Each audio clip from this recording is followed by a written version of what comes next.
You know, one of their metron, Sweet Mommy Angel, aka Nomego Osiakmo, to the high table, please.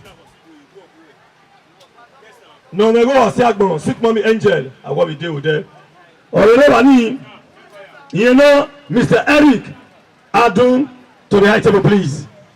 Mr. Eric Adun, to the high table.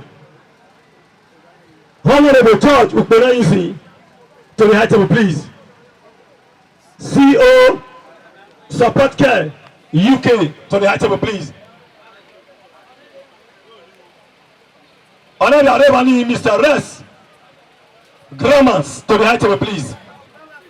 Mr. Res, to the high table, Grammars, to the high table, please. Arevani Omanino Aichi Motors, to the high table. I don't know about most of them are still not here. Honorable Arevani, special guest of honor, Mr. Peter Ogida, CEO P4 Event Center. Ogida Conglomerates, Ogida Tires. I don't want on the high table. Oh, Golden Albert Hotel and Suite, Benin City. Obokiaye, what the other guy you say? Obokiaye, Mrs. Caro Omozuwa, Albert Hotel and Suite. Yaya table can meet you where you do. Honorable Arevani, you know, the Oduma of Aboleka community, you know, Omoroge Omorogbe, the Oduma of Aboleka ATM machine. I don't know why the other guy you say. What was it? Only go the quick banner. Only go the quick banner. Aussi Kadian. Il vient, Ikponmwomsa ya fait Ekeluwara. Ben Magia ti au niveau de Kuna. Waya fait, Waya Latian. Et on Waya fait, Waya de Pomia ya lega. Waya Pomia la gane, Waya Tota. Avec un autre Kuna de Lokaki. Ikponmwomsa aka Unbeatable. Au niveau à ce coup, Waya fait que Biya c'est the last bon. Waya Ikbagbe. Why do come avec nous? Why va faire les gars? Why combien ne? Why ya tota à de soins qu'on a. Au niveau de Bébana, music please.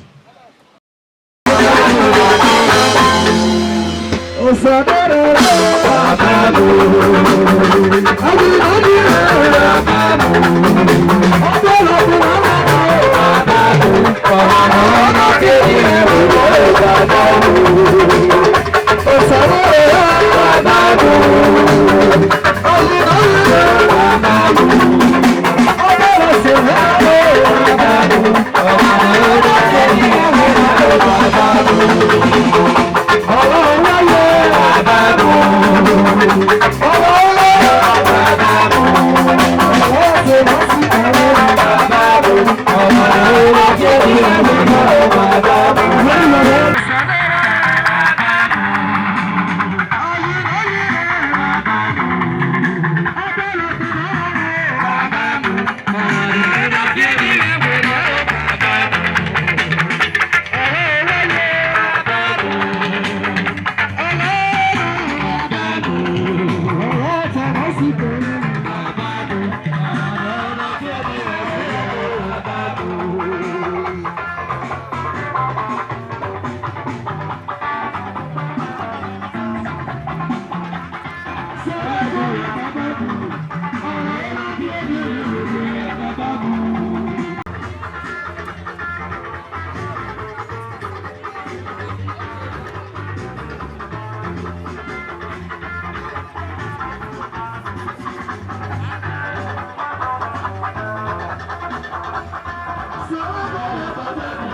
I recognize your presence.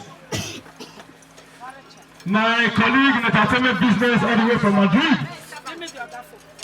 DJ Chas, is a musician, respected entertainer in Madrid. I recognize the president, Mr. Charles Ezemo, FC Papirodo, Obukian Sine.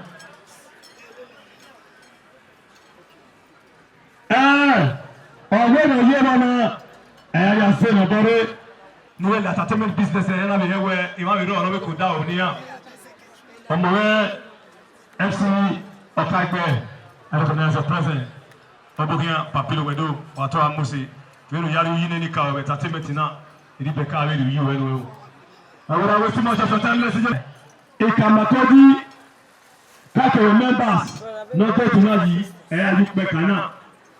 Ọ̀rọ̀ náà kàlẹ́tù òfò náà alábẹ̀ mọ̀ pẹ́ òun fún àlẹ́dá yìí ọ̀sẹ̀ tí mi control ẹ̀rú dá. Ìyàbẹ̀rẹ̀ ìgbésẹ̀ ẹ̀mí la kàkà bọ́ọ̀lù yìí sì sẹ́ àtọ́tù ọ̀rọ̀ náà pọ̀. AKA unbeatable. Ìyẹn náà ìyẹn lóge Mrs. Ìyábọ̀ John President Ikponmwomsa.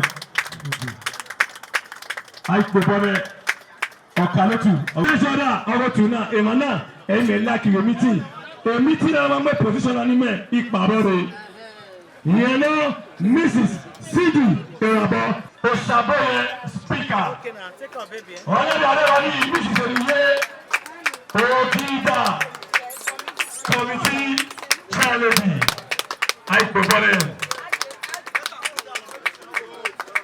Happy member honorable Mrs. Eunice Osaro member honorable Mrs. Imagbero honorable Mrs. Oladepo Johan member honorable Mrs. Omoruyi Grace Alagbode Alagbode for now. Put your hands together for yourself in the UK. Pakoponi Bowa. Waye musiki. Bọ́dọ̀ ni ìyá lásìkò náà ní yàtì òtúrí Ikponmwomsa ladies club to do their first dance. Dẹ́wọ́n làwẹ̀ lùfìníà wẹ́tí làwẹ̀ fìníà ìmọ̀bẹ́ni lẹ́ni ẹgbẹ́ o. Let them do their first dance, let them do their display. Thank you very much. Olúwa lè pẹ́ bára music. I beg you try. Beg you like this. Just beg you like this please.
Merci.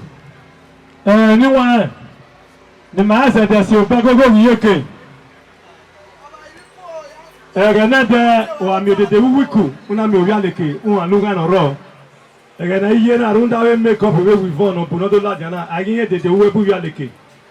I mean, you know, 67, 68, yeah, here's some makeup, or your panati foundation, or your way at your mark, or your panati Medicaid, or your perfect finish, or your panati contour, or your UA. Et de dire à l'ouvrier qu'on est des paquets qui n'a pas non quoi, when I give you a we are l'ouvrier qui. Baba ni anuwa, yala se fena diatie. Members of high table to engage the dance floor with Ikponmwomsa ladies. Ikponmwomsa so never mana so my member yaki no ma be mi o boya re o keke na we you pe kan ya ruda a member eyan meki. Mrs. Okundaye Izeko Idegewe, correction has been made. Mrs. Okundaye Izeko. Mrs. Mercy Obamedo is a member. Mrs. Idumoyi is a member. Mrs. Franca is a member. Mrs. Spicy Isibo is a member. Mrs. Cindy Isibo is a member. Mrs. Cindy Isibo is a member.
Wemba na slap you dey try.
What song we go make that water for me?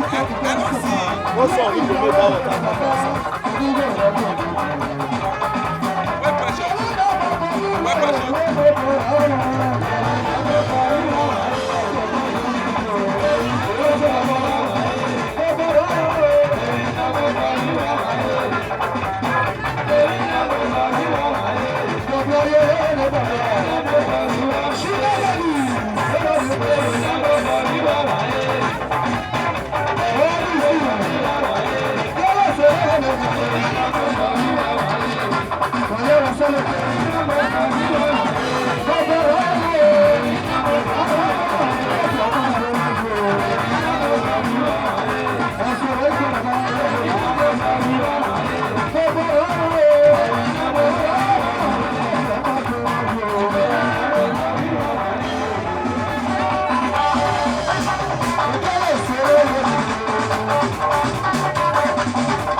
Hello.